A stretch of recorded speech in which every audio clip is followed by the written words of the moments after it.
Ben, allô et rebonjour.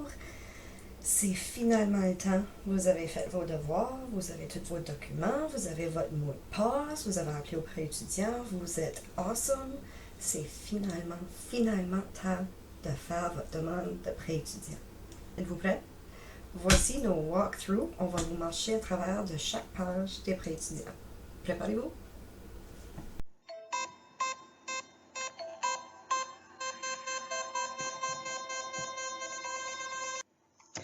Il faut vous laisser savoir, on n'est pas les experts. On ne travaille pas pour les pré-étudiants, on travaille pour le Centre d'emploi et carrière. On fait le mieux possible avec toutes les informations et les ressources qui nous sont fournies. On accompagne les étudiants depuis 2015 et à chaque année, on apprend et on adapte et on évolue le plus possible. Si nous autres, on ne peut pas répondre à vos questions, on va trouver quelqu'un qui peut, soit aux services financiers provinciaux ou le Centre national. Sur votre écran, vous allez voir les numéros 1-800, qui sont des numéros sans frais pour les services financiers pour étudiants Nouveau-Brunswick. Ça, c'est le centre provincial, ainsi que le centre de service national de prêt aux étudiants. Celui-ci se trouve à Mississauga, Ontario, alors n'oubliez pas que c'est 1 heure en arrière de nous.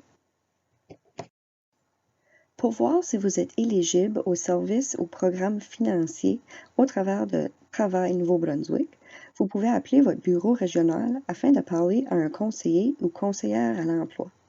Les numéros à l'écran sont pour Campbellton, Grand-Sault et Edmundston. Malgré la pandémie, nos agents de service sont toujours prêts à vous aider. Vous pouvez nous retrouver sur nos pages Facebook au CEC Restigouche, CEC Grand-Sault et CEC Edmundston, ainsi que nos pages Instagram. Vous pouvez aussi envoyer un courriel aux agentes ou les appeler au bureau. Si vous aimez notre contenu, laissez-nous savoir. Envoyez vos questions, commentaires ou suggestions par courriel à nancy.power@r-2.ca ou laissez un commentaire sur nos réseaux sociaux. Pour tous les élèves qui viennent juste de graduer de l'école secondaire, vous tombez automatiquement dans la catégorie étudiante dépendant. Ceci ne veut pas dire que vous êtes dépendant des parents ou indépendant, ça n'a pas rapport. Être étudiant dépendant veut dire que ça fait en moins de 4 ans que vous êtes sorti de l'école secondaire. Alors, si vous êtes catégorie dépendant, on va faire des procédures pas à quoi vous avez besoin de savoir et faire pour votre application. Okidou, on y va. On commence avec la citoyenneté. Est-ce que vous êtes citoyen canadien, résident permanent ou personne protégée du Canada? N'oubliez pas que si vous êtes résident permanent ou personne protégée, vous allez devoir inclure les dates d'arrivée au Canada ainsi que ceux d'arrivée au Nouveau-Brunswick. Maintenant, vos renseignements personnels. Est-ce que vous êtes homme, femme ou X car vous ne voulez pas l'inscrire? Quelle langue voulez-vous vos documents de pré-étudiant, en anglais ou en français? Avez-vous une invalidité permanente? Nous allons faire une vidéo seulement sur ça pour expliquer c'est quoi une invalidité permanente et c'est quoi vous devez faire pour vous faire évaluer. Ceci inclut une évaluation médicale. Finalement, votre état civil. Êtes-vous marié, séparé, veuf, célibataire, etc. Votre adresse postale. Faites certain d'écrire une adresse permanente qui va être un lieu sûr pour vos documents de prêt étudiant. Vous ne voulez pas les perdre. De plus, vous avez besoin d'une adresse courriel courante et assurez-vous de le vérifier de temps en temps. Et finalement, votre numéro de téléphone, écrivez-le dans le format requis. Est-ce que votre adresse permanente est la même que votre adresse postale? Si vous avez un appartement et vous voulez recevoir des documents là, mais vous voulez garder l'adresse de vos parents comme adresse permanente, ceci est la différence entre l'adresse postale et l'adresse permanente. Avez-vous déjà encaissé un prêt étudiant? 1. Du Nouveau-Brunswick et 2. d'une autre province ou territoire autre que le Nouveau-Brunswick. Si oui, vous devez aussi inscrire la dernière année où vous avez encaissé un prêt. Appliquer pour un prêt et l'encaisser est 2 choses différentes. Pour l'avoir encaissé, vous avez accepté l'argent et vous avez utilisé l'argent des prêts étudiants. Cette page est une déclaration volontaire, qui veut dire au choix de la personne. C'est pour des fins statistiques et ils veulent savoir si vous avez des ascendances autochtones et si oui, à quel groupe vous appartenez et si vous êtes une minorité visible, par exemple une personne de l'Afrique, de la Chine, de la Corée, etc. Parlons maintenant de la catégorie étudiante.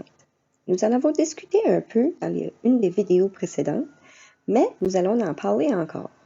C'est ici que vous devez inscrire si vous êtes étudiant marié, vivant en union de fait, si vous êtes étudiant parent unique, dépendant, indépendant, etc. Et faites certain de choisir la bonne lettre lorsque vous choisissez votre catégorie.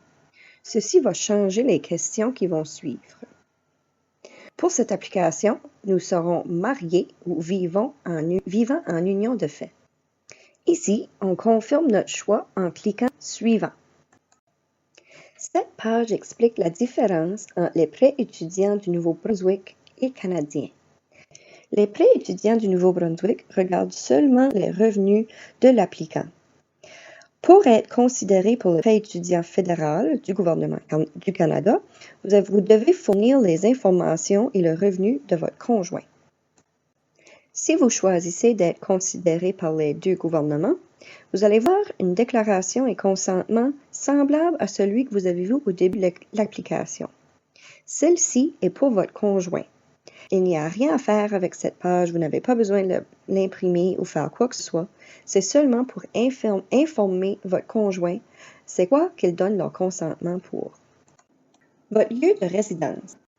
Afin de s'assurer que vous êtes éligible pour le prêt étudiant du Nouveau-Brunswick, ils veulent savoir, dans les derniers 12 mois, où est-ce que vos parents ont habité? Alors, dans la dernière année, est-ce qu'ils ont vécu au Nouveau-Brunswick, oui ou non? Sinon, si c'est une province ou territoire hors du Nouveau-Brunswick, vous devez inscrire les dates qu'ils étaient à l'extérieur du Nouveau-Brunswick. Cette page fait référence à vos antécédents scolaires. C'était quoi le nom de votre école secondaire? Quelle ville ou village se situait-il? Et quelle année avez-vous reçu votre diplôme d'études secondaires?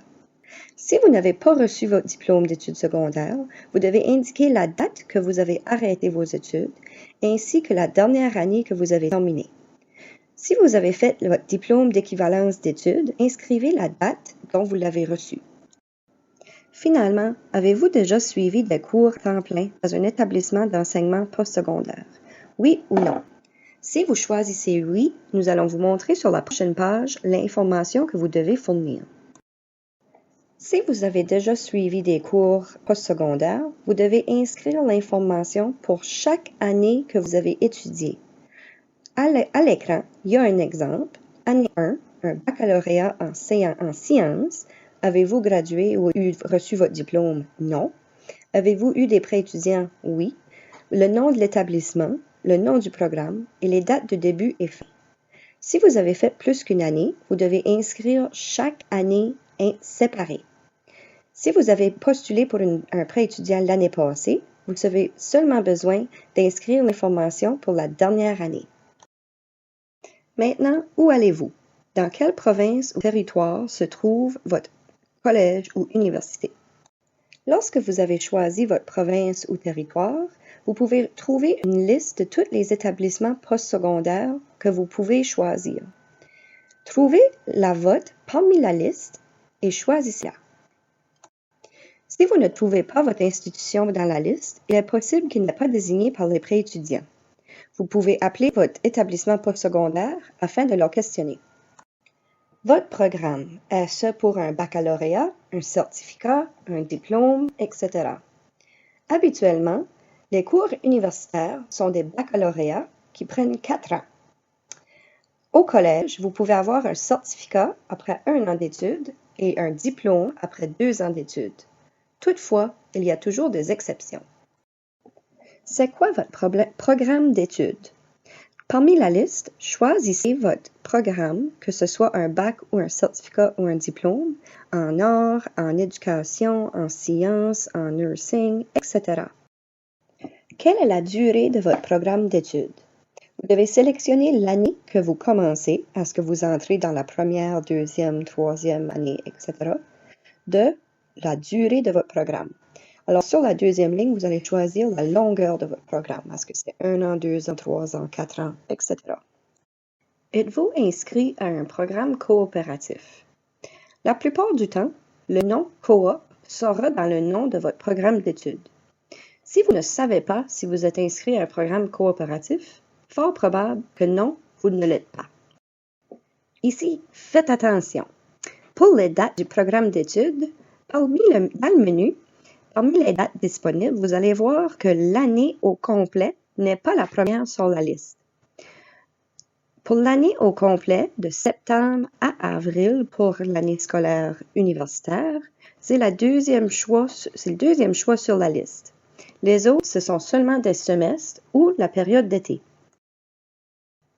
Si vous connaissez votre numéro étudiant, vous pouvez l'inscrire ici. Si vous ne l'avez pas, c'est correct, pas de problème. Cette page peut sembler compliquée, mais je vous le promets que ce ne l'est pas. La première question, la date de remise du diplôme prévu. Quelle année que vous prévoyez graduer de votre programme d'études? Dans 2 ans, dans 4 ans, etc. Est-ce que vous faites une période de travail de programme coopératif? Les programmes coop ont des stages un petit peu comme les collèges, mais vous êtes payé durant les stages coop.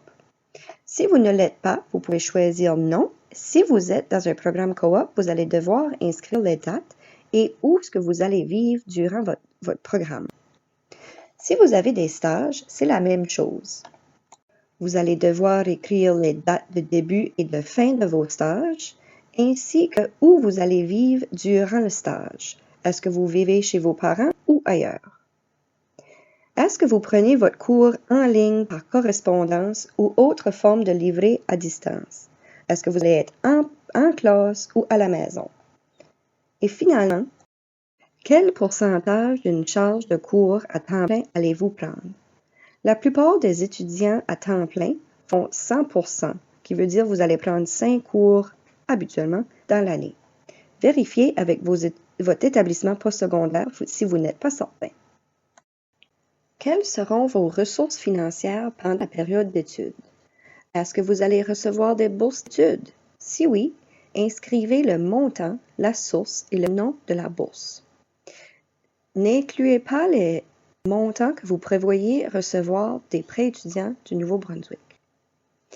Inscrivez aussi si vous avez des réductions de frais scolaires. Ça, c'est si jamais vous êtes parenté à quelqu'un qui travaille directement au collège ou à l'université que vous fréquentez. Vous pouvez être éligible pour un rabais sur la tuition. Quelles autres ressources prévoyez-vous avoir durant votre année d'études?